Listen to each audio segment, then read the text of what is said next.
Johnny Depp versus Amber Heard. Amber Heard, what is she? Part 6. Hello, I'm H.G. Tudor, continuing my analysis of the behaviours of Amber Heard drawn from a wide range of behaviours to make an idea of what she actually is, to give you that analysis to understand her behaviours so that you can then understand what she is and how she behaves through the appropriate lens. There are certain pieces of footage that have emerged from the trial that I'll be addressing separately, as they are particularly insightful. However, here I'm going to go through some of the main points that have arisen from the trial so far in the evidence that we've heard. I don't include absolutely everything. Quite simply, I'd be here until Christmas if I was doing that, in terms of recounting it and analysing it. And in some instances, the evidence goes to prove the same point that's made through other evidence, hence that's why it's omitted. So if you're wondering why did I not make mention of a particular point, it's not because it wasn't important, it's just that the point it makes has already been done through other evidence. We begin with evidence from a witness, and Keenan Wyatt, who is a sound engineer.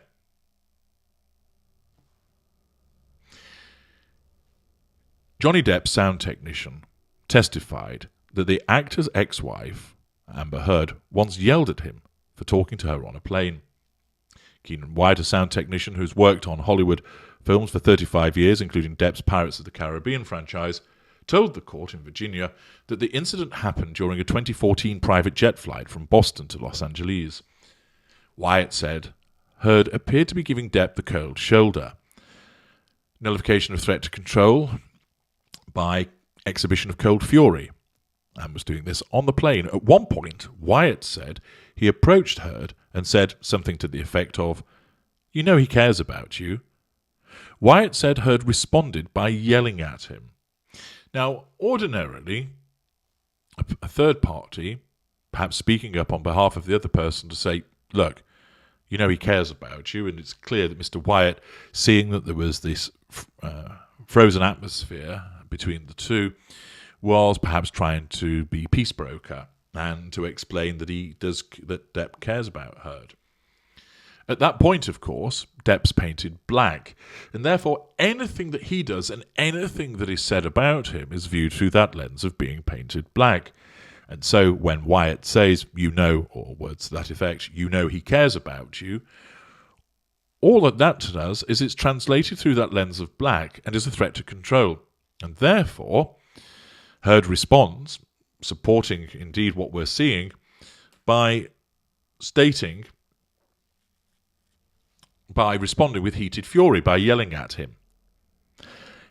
His suggestion, which anybody else would think was just a nice thing to say about somebody, and indeed to her, and seen to be kind and caring, is viewed through that lens of being painted black. And this is important for people to understand this.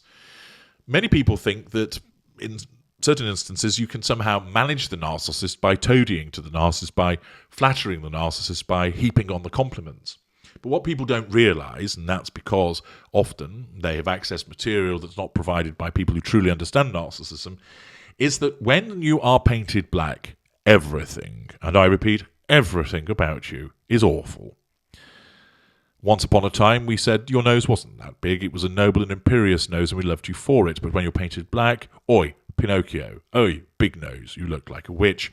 Everything that we praised about you, it's turned against you. And in this instance, Wyatt's kind and supportive observation, her reaction by yelling at him, is demonstrative of an individual who is viewing Depp as painted black, and therefore anything associated with him is similarly viewed as black, and therefore is a threat to control. Wyatt stated, "All of a sudden she snapped and started yelling at me." Application of heated fury. "How dare you talk to me?"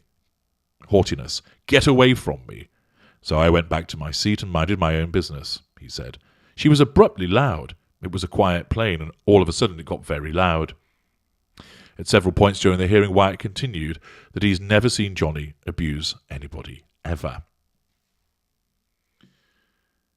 Turning to Depp's testimony, he said that Heard was the real abuser in their relationship, and the change in their relationship started with her making little digs and demeaning name-calling. insult, belittlement, provocation, done to assert control. The actor said he felt like he was suddenly wrong about everything and suffered an endless parade of insults. The actor added that sometimes these arguments would escalate to violence, with Heard, who he said has a need for violence, shoving him, physical assault, or throwing a glass of wine in his face, physical assault, when these arguments would start. Argumentativeness, response to threat to control, assertion of control. Depp said he would try to extricate himself from the situation, sometimes locking himself in the bathroom just to get away from Heard. Depp also said his relationship with Heard, as well as what he described as her frequent verbal attacks, often contributed to his use of alcohol and drugs. And I will be touching on that in the analysis of Depp. I was more inspired by Ms. Heard to reach out for a numbing agent because of the constant clashes, he said.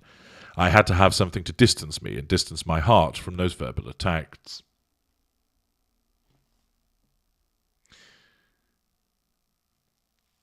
Depp, of course, has accused Heard of ruining his career and reputation by insinuating she had been the victim of domestic violence, pity play, victim mentality. Heard has countersued, assertion of control, claiming Depp physically assaulted her on multiple occasions before and during their marriage. Of course, the couple divorced in 2016, soon after Heard showed up in court with a bruise on her face to obtain a restraining order against her then-husband. Depp, of course, claimed last week that Heard was the real abuser in their relationship. It's not a happy day, he said. It's not a happy week. It's not a happy month when you're constantly being told how wrong you are about this and that, what an idiot you are, he said.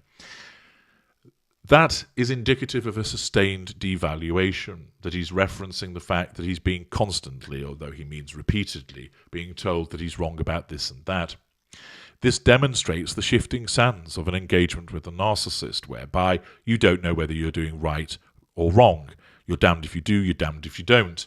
Whatever you seem to do provokes a reaction, because, of course, if you don't know who you're dealing with, and even if you do, you're never going to be able to ascertain that all of the things that you're doing present as a threat to control. And her belittling, digs, and nasty responses are all commensurate with the need to nullify the perceived threat to control caused by Heard's behaviour. Continuing with his testimony, when asked why he stayed with Heard, Depp said that it may have something to do with the fact that he's watched his stoic father suffer similar abuse at the hands of his mother. He also says he didn't want to fail, especially after ending a 14-year relationship with the mother of his children, Vanessa Paradis. These are common sentiments of a victim of a narcissist. I wanted to try to make it work. I thought I could try and help her, Depp said of Heard. Those are words that I've heard many times in consultation and seen written in many comments. Depp also said his relationship with Heard, as well as what he described as a frequent and verbal attacks, often contributed to his use of alcohol and drugs. During the proceedings, Depp was asked about Heard's allegations that he had been physically abusive during their relationship, to which Depp responded, "I have never struck Miss Heard. I have never struck a woman in my life. If that's correct, then she is asserting lies." This picture of Johnny Depp facing daily difficulties with the shifting sands of his relationship with his then wife, not knowing what's going to set her off, being subjected to the digs and the demeaning observations, which then escalated in some instances into tirades, heated arguments, and indeed physical violence, more of which we will come across as we work our way through the testimony and evidence. But now we turn to a different witness for the moment, and this is the marriage counsellor, Laurel Anderson. Laurel Anderson, a clinical psychologist, said that she oversaw numerous therapy sessions with both Depp and Heard in 2015 and 2016, each between an hour and 3.5 hours long. Some narcissists reject therapy. There's nothing wrong with me, you're the problem, you're the one that should go and get the help. But other narcissists, typically mid-range, tend to attend therapy. This is because they do so in order to seek validation that there's nothing wrong with them, and to use the therapy unconsciously as a means to assert control over the primary victim, the intimate partner primary source. In some instances where the narcissist attends therapy on their own, they manage to hoodwink the therapist, convincing the therapist that the other person is the problem, which the narcissist then gleefully tells the victim that that is the case, thus triangulating that victim malignly with the therapist's observations. Sometimes the narcissist will say this even though the therapist hasn't said it, issuing a lie, and, of course, because of confidentiality, there's no way that that victim will know whether what the therapist has purportedly said is true or not. In some instances, the narcissist will use therapy for the purposes of saying, I've worked on my issues, then there's nothing wrong with me. The therapist has given me a clean bill of health. Or, I know I've got a few problems, but at least I'm doing something about it, and so should you. Therapy is used often by mid-range narcissists in order to assert control, to nullify threats to control, to draw fuel, and for the purposes of facade management. In separate videos I'll be explaining more about the narcissist and therapy, and also therapists that are narcissists. But let us return to what Laurel Anderson had to state. She explained that she saw them jointly and had several appointments with each of them individually. She gave her testimony in a deposition prior to the start of the trial, which was played in the courtroom last Thursday. The therapy sessions were at first dominated by Heard, assertion of control, poor boundary recognition. Anderson said that she talked over Depp and cut him off. Repeated interruptions shows a sense of entitlement, a lack of emotional empathy, a lack of accountability for behaviour, and poor boundary recognition. Anderson said he couldn't keep up with her rapid-fire way of conversation, and so he was really overwhelmed. She is demonstrating a level of aggression in behaving this way, a sense of entitlement, the belief that she is the one that has to be heard, that he doesn't really matter, and that it's appropriate for her to talk over him. Anderson explained that eventually Heard began to understand that her communication style made it impossible to have productive conversations, and the relationship seemed to get on steadier ground, according to Anderson. That shift isn't a permanent correction in behaviour. Narcissists will invariably adjust their behaviours, perhaps reining in the horns somewhat, in order to assert control, in order to appear like change has been effected. But Anderson continued by stating that the change didn't last, which of course is typical with a narcissist. Anderson said she believed Heard often initiated the physical fights between them: provocation, assertion of control, application of heated fury. I know she led on more than one occasion and started it to keep him with her, she said, because abandonment and having him leave was her worst nightmare. Preventative hoovering. The fear of abandonment is a threat to control, and whilst she might say that she has that fear of abandonment and perhaps might try and go down the borderline route, well, listen to my video, The Borderline. But the threat of him having going is a huge threat to control, and Miss Anderson is correct by referencing that it was her worst nightmare.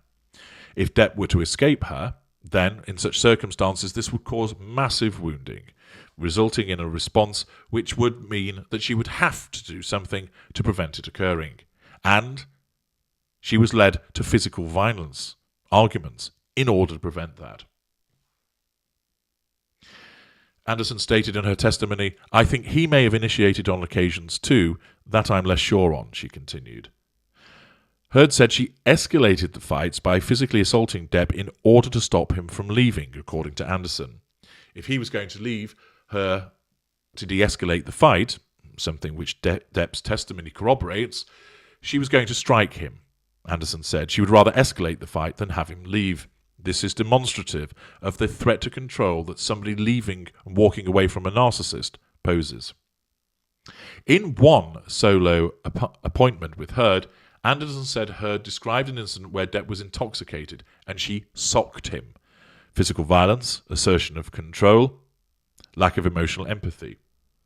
She slapped him because he was incoherent and talking about being with another woman. jealousy, which is a narcissistic trait, the fear of being triangulated, fear of loss, both threats to control. Anderson explained, characterising her notes from the session, "She initiated that one because I think she felt demeaned or threatened, indeed, unconsciously a threat to her control." In December 2015, Anderson wrote in her notes that she held solo sessions with Heard where she had bruises on her face and also showed her photos with pictures of herself with bruises. While Anderson didn't personally witness physical abuse by either party, she testified on Thursday that there had been violence from Depp towards Heard. And of course, we will take that into account when analysing Johnny Depp. Might it be that this is some knock-on-knock action? Or is she not a narcissist and the victim of one? Or might it be the reactive abuse of an individual who has suffered a diminution in his emotional empathy as a consequence of the abuse that he has received that has caused him to respond with physical violence? We will, of course, make that determination. Anderson also said she believed that Amber had been violent towards Depp. She testified that Heard personally reported it to her. It was a point of pride if she felt disrespected to initiate a fight. That is telling. There's no sense of remorse. There's no guilt. Yes, I hit him, but I feel bad for it. I know I shouldn't have done it. But rather, to say that it was a point of pride demonstrates an intermittent facade, whereby, with the therapist, she's not even attempting to cover it up, but rather saying, well, he deserved it. Of course, Heard will not accept any responsibility for this behaviour. She will regard it as something that Depp made her do. He was the one that made her hit him. And she saw it as a point of pride to initiate a fight, demonstrating a sense of entitlement to behave that way, demonstrating a lack of accountability and an absence of emotional empathy.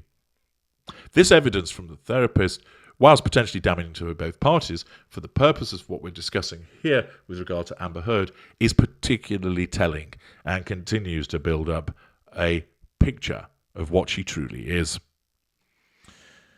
Join me in part 7 as we continue to work through the testimony that has been provided by Johnny Depp to understand more about what Amber Heard is.